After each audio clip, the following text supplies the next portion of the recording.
Good morning, everyone.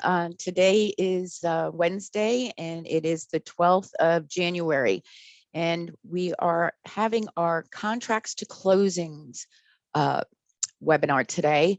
And we are recording so that you can review this at a later time if you need to update yourself on office and company procedures. Jennifer, would you like to share the first screen, please? And I want to thank Jennifer so much for helping us put these together, these recordings, so that we'll have them throughout the year for anybody to have to review. And okay, we're going to say that we have a contract. We went ahead and we're working with the buyer with this one. And we went ahead and we said, okay, we have a contract, it's fully executed, okay? So basically, when working with the buyer, you're working with the sales checklist, okay? We've highlighted, excuse me, the things that once you have your contract being signed by your buyer, you will also have to have your buyer sign these documents that are highlighted. These are federal government requirements, state of Florida requirements, they are Florida Real Estate Commission requirements, and they are company requirements. So we go to the first one, and that would be the BHHS Comprehensive Disclosure.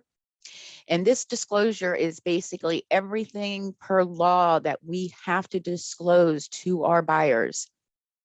On the second page of this comprehensive disclosure, in the second paragraph towards the bottom, is the notification of the 395 additional brokerage commission that is due at the time of closing only. So this is where they sign. If you ever see contracts where other companies put the 395 or 495 or 595 additional brokerage fee into the contract, that is not valid. The contract is only valid between the buyer and the seller. That is why we have our buyers sign the comprehensive disclosure disclosing of the 395 brokerage commission. And then number 8 is the affiliated business agreement disclosure. This is a disclosure for all parties if you're listing the property or working with the buyer that allows the disclosure of all the different companies that Home Services of America owns. By law, we have to disclose that. And it also gives a little bit on both seller and buyer side, an approximate on different types of closing costs. So that is also included in that. Number 9, the privacy disclosure. By law, we must disclose everything that we will and we will not use as far as data information with our customers. And this is in every single file, your listing package, your sales package, your landlord rental package, and your tenant rental package. Number 10 is also in all 4 packages. This is the wire fraud warning form. This is extremely important, especially when we heard that story at our last meeting about the 900,000 that the wife wired, and it was a hacker that requested for her to wire the 900,000, and then within minutes she realized to call the title company, which was not our title company, and they said, we never gave you wiring instructions, you've been hacked. So luckily the Secret Service was able to freeze the account because of our title company. Jeff Hall was able to get a hold of them, and they were able to capture the $900,000 back. Everything that she was not supposed to do is written in the wire fraud warning form, and it was signed by her and her husband. So that covers yourself and our company when that is signed. So that's why it's very important. Number 11, home warranty disclosure application. If they want to make it, did they want to hold on to it for a little while to see, or maybe talk with the warranty company to see if they would like to accept it and they can pay at the time of closing, they could do that, but it has to be turned in prior to the closing. Okay. Number 12, energy efficiency brochure. This is by law. that a copy of the brochure must be given to the buyers. There's no signature on this. I usually like to see if it's going to be sent in an e-sign with the contract and all of these highlighted disclosures that has to be turned in when the file is turned in. I like to see at least an initial on that, or even write on this checklist that you gave a copy to the buyer. That would be sufficient. Okay. Everything below, if we can scroll down a little, everything below is regarding the escrow dates, when it would be due. And when we get to our time periods form, I'll tell you how important that area is to be filled out, so that Marie or Jennifer or Cherry know when these additional deposits or first deposits are due. And we'll get more into that on our time periods sheet.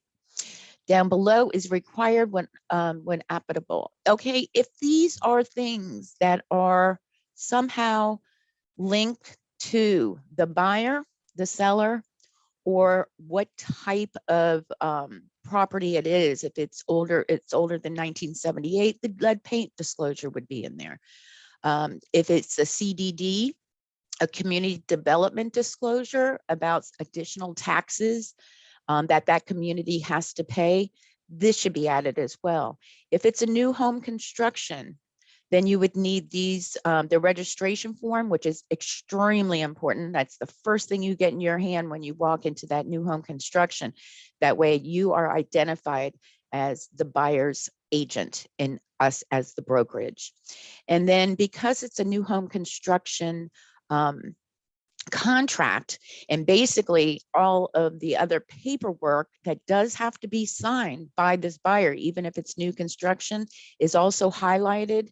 And all those highlights all still have to be turned in with the new construction contract.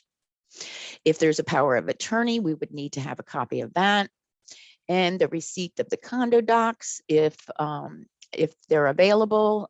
If they are given to them online, then you would note that the documents were given online, and you would probably send an email out to the listing agent in this case that the docs have been received electronically, and we have given the buyer the link to review those documents. And then if there's any referral, if somebody had given you a referral and this is your buyer for that referral, then you wouldn't want to include the referral form, which we run through our sales support center to make sure that's documented. Okay, next slide. I'm sorry. Sure, yeah, we're going to do time periods now. This is the one, as soon as you have that contract and it's fully executed and you have all the additional paperwork that has to be turned in with the contract, you will want to have this filled out as well. Now, for example, we had just gotten a listing at 200 Leslie Drive, apartment 608, and that's the property address that we have the contract with. And our buyer's customer name is Jennifer Fisher. And so she's going to buy this lovely unit. So the contract we have is effective as today. So since it's today effective, we would put that into the time period. With that being said, the next time period from the effective date, and the effective date is 0, and then tomorrow, Thursday the 13th, that's day number 1. In this case, I put in 3 days after effective date, because if it's left blank, it's 3 days that we would have to receive the first deposit. Now, if you look at a January 2022 calendar, you'll see that as of the 13th being Thursday, the 14th being Friday, the third business day falls on a Saturday. Okay. And with that Saturday being the 15th and the third day, it still fell on a weekend. And a coincidence that also that it goes to the next business day, Monday next week is Martin Luther King Jr. Celebration Day. So that is a federal holiday. So now that 3 days for the initial deposit is actually due on Tuesday, January 18th, and it has to be in our office deposited by 2 p.m. Okay. Now the contract is always to 11:59 to 59 to midnight. The 5 p.m. when we have to move from a weekend or a holiday to the next business day with the new contracts is now midnight. It is not 5 p.m. anymore, but our office closes at 5 p.m. and all our deposits are deposited no later than 2 p.m. Then the next time period that's on our contracts is when the additional deposit, if there's an additional deposit due. And in this case, we left it blank. And if you leave it blank, it's 10 days after the effective date. And actually, we actually put the 10 days in because we wanted the inspection period to be in the same time period as when the second deposit was due. So when we count off from January 12th, that's 0, and we start counting on the 13th of January, the 10 days is on the 24th. Okay. Time of acceptance, the contract time of acceptance, that is on line 45, when you delivered the offer to the listing agent and say it was the 10th of January, we want something in writing back to us fully executed by the 12th of January. So we kept that, and it was the effective date of the contract, so it is in good standing. Loan application is 5 days of the effective date, so they have to make sure that they've made their full application with the lender if there is a loan involved. And the date on that was January 18th when we counted on our time periods. Whoops. Okay. Property inspection period. It's 15 days if it's left blank.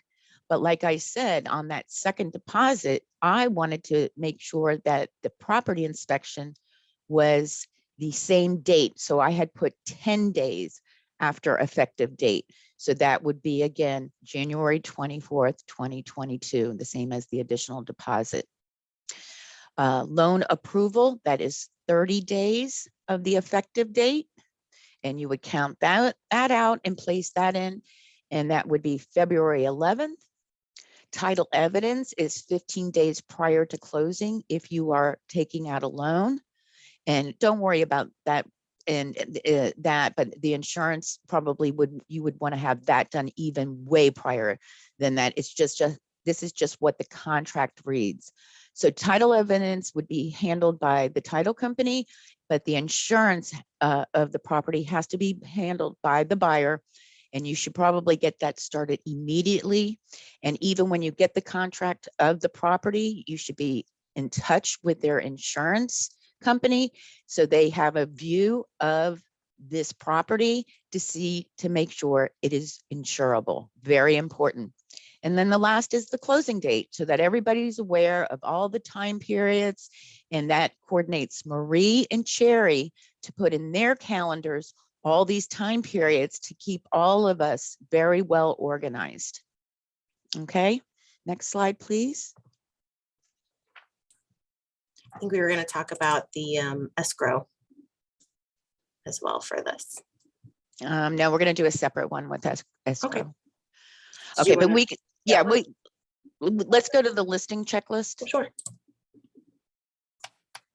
Yeah, I wanted to do them separately. That way, if they just needed to know about the procedures from contract to closing, and then the escrow we'll do separately on a recording. So that way, if you just need to know escrow information, there'll be a YouTube just on the escrow.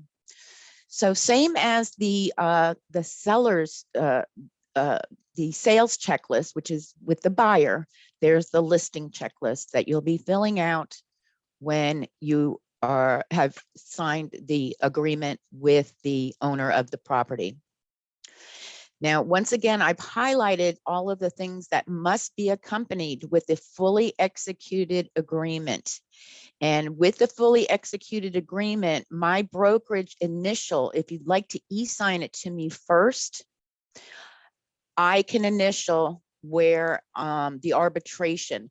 That way, when you initial that area and then the sellers initial that area and sign the contract, you can then confirm on line 6 that it was delivered back to the seller and the date and how it was delivered on line 191 of the contract, and that's in number 6. So once that's fully executed, and they've also filled out highlighted areas, 8, comprehensive disclosure for the seller, 9, the affiliated business agreement, 10, PACE lien disclosure. In the MLS, when you're order entering your new listing, one of the requirements is if there is a PACE loan, which is like a Y green loan that was taken out on energy efficiency, things to the property, impact windows, front door, garage, new roof, anything that affects those type of things to the property, that they were able to take a PACE lien, which one of many would be the Y green loans. This is just a disclosure where they check off if they did or they did not have a lien on a PACE lien on this property. It's just a check off, yes or no, and their signature. The prior, and then when you're order entering it into the MLS, it's going to be required a yes or no. So it's good that you have that in the document, in the file, and that way it's also placed in the MLS if it does have this type of lien. Privacy disclosure, same thing, that's in all of the packages. Wire fraud warning form, all the packages have the same thing that has to be handed in with the contract. And the home warranty disclosure, if the seller would like to begin that now, they would not have to pay for it until the time of closing. But with those warranties, the property is then warranted, and that will start the beginning of when the home warranty is signed off. And that would usually be the day after that you get the listing agreement, if they would like it. And then as of right now, Cinch would get in touch with them and they would start the policy immediately, but does not have to be paid for until at closing. And it can be also forwarded over to the new buyer as well. Okay. Then down below that highlighted area of the things that the seller would have to sign, we just a little check off that it was listed in the MLS with the photos. Always remember, professional photos should be done, because that represents you. When you look in the MLS and you see those photos, and if you taken them by yourself and you only put 1 or 2 photos in, that's not really the very best way to represent yourself. So make sure your professional photos and all your wording and your remarks, and in your broker remarks, all the wording as far as making sure that everything is spelled correctly and your grammar is done professionally. That really shows the true professional in yourself. The virtual tour, once you load up 6 photos or more into the MLS, that triggers our sales support center marketing department to put together the virtual tour for you with Paradigm. And then they immediately, within 2 to 3 days after all 6 or more photos are loaded, you will receive an email from Paradigm, and you will get a branded and unbranded virtual tour emailed to you. In the MLS, you must always use the unbranded, and that is completely taken care of and company paid. So that's a nice little check off your list that you would want to make sure that you do for yourself, to remind you to keep an eye on that email for the Paradigm virtual tour. And then below that, those are additional things if they apply to this contract. If there's an LLC, you would have to go into sunbiz.org, so that whoever is signing for the LLC, which is usually Investor Properties LLC. Well, I need to know who's signing that contract by looking on the sunbiz.org printout to make sure that the signer is the principal of the corporation. Short sale addendum. I actually saw a couple of short sales come on the market recently. So those will be very, very little, but I am starting to see them trickle in again. So that short sale addendum would need to be applied if it is a short sale. So make sure that you're looking at those MLSs to see if it's an REO, a short sale, or just a regular sale. Lead paint, referral, we went through that. Luxury collection, we have the limits on, for example, Weston is 900,000 and up, okay, in price, on the list price. If it is considered a luxury collection property. There, different cities have different pricing. For example, Fort Lauderdale would be $1,250,000. And Pembroke Pines would be 700,000. So you would have to check in our Florida Realty intranet. If you go into market your listings and go into the luxury collection tab, it does have the qualifications for each city in our intranet. And then also with that BHT, because it is needed to be done high resolution professional photos only. The company pays for, there's 2 packages that the company pays for on your behalf. That's only with the luxury collection listings. Company paid is the Real Post sign that you must order online. If you do not have the app in your phone to order your signs, please give Jennifer an email and she'll give you a how-to instructions on that, okay? And of course, if there's any extensions to the contract, say if a closing date or so forth, you would check off in that you had at least handed something in as far as letting us know that something has been pushed back or something was added. Okay. And that's it for the listing checklist. I just wanted to add, Marianne, just a reminder for the top part here. These forms are what your customer is going to fill out. These are still all required documents on the listing and the sales checklist that you guys have to turn in. All of these forms are on Form Simplicity in their respective packages. I can usually print out the MLS and the property tax roll, but these time periods forms and the sales cover sheet with all of that information, as well as the purchase contract for the sales one, and then obviously the executed listing agreement for that one as well, with the property disclosure is required as well to be turned in for both of those files. Correct. Thank you so much, Jennifer. So basically, besides the listing agreement or the sales contract, the highlighted areas of this is what the buyer or seller, and we also have it with the rental landlord and rental tenant checklist that the customer has to sign. The additional things above the highlighted areas are all the things that you must fill out and turn into us, okay? So 1 through 13 is mandatory to turn in all at one time. And then the things below that is if they are somehow additional a part of the contract that would need to be signed. But these are just the things as of right now that you want to make sure that when they're signing a contract, no matter what it is, a sale, a purchase, or a lease, that you're turning in all these highlighted disclosures that the customer needs to have signatures on, okay?